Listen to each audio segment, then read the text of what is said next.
ഞങ്ങളുടെ വീട്ടിൽ ഞങ്ങൾ യാത്രകളൊന്നും ആദ്യമേ പ്ലാൻ ചെയ്യാറില്ല. എല്ലാം വളരെ സ്പോണ്ടേനിയസ് ആണ്.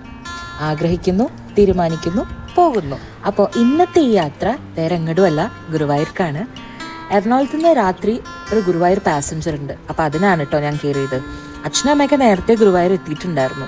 ഗുരുവായൂർ എത്തി ഞങ്ങൾ ഡിന്നറൊക്കെ കഴിച്ച് ഒന്ന് കറങ്ങാൻ ഇറങ്ങി കേട്ടോ.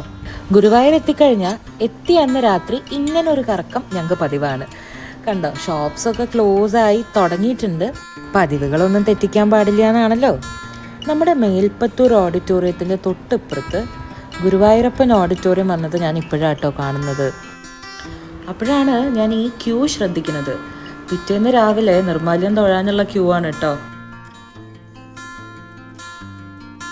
ലോകത്തിൻ്റെ ഏത് കോണിൽ പോയാലും ദേ ഈ നടയുടെ മുന്നിലെത്തുമ്പോൾ കിട്ടുന്നൊരു സമാധാനവും സന്തോഷമൊക്കെ ഉണ്ട്.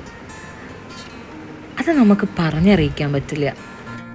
അങ്ങനെ കുറച്ച് നേരം അവിടുത്തെ കാഴ്ചകളൊക്കെ കണ്ട് ഞങ്ങൾ മെല്ലെ അവിടെ നിന്ന് ഇറങ്ങി കേട്ടോ. ഇനിയിപ്പോൾ പ്രത്യേകിച്ച് പരിപാടികളൊന്നുമില്ല, അതുകൊണ്ട് നേരെ റൂമിലേക്ക് പോകാനാണ് ഞങ്ങളുടെ പ്ലാൻ. പടിഞ്ഞാറേ നടയിലെത്തിയപ്പോഴാണ് ഈ അങ്കിളുടെ കട ഞങ്ങൾ കാണുന്നത്. പൊതുവേ ഒരു സാരി പ്രേമിയായ ഞാൻ ആ കടയിലേക്ക് കയറുന്ന കണ്ടപ്പോൾ എൻ്റെ അച്ഛൻ്റെ മുഖം മാറിയത് നിങ്ങളൊന്ന് കാണണമായിരുന്നു.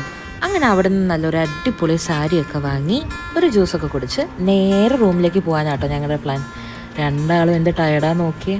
അച്ഛനാണെങ്കിൽ ഡ്രൈവ് ചെയ്തതിൻ്റെ ക്ഷീണം, എനിക്കും അമ്മയ്ക്കും ക്ലാസ് കഴിഞ്ഞ് ട്രാവൽ ചെയ്തതിൻ്റെ ക്ഷീണം. അപ്പം എന്തായാലും ഇന്നത്തേക്ക് ഇത്രയേ ഉള്ളൂ. ബാക്കി വിശേഷങ്ങൾ നമുക്ക് നാളെ കാണാം. Take care, bye bye.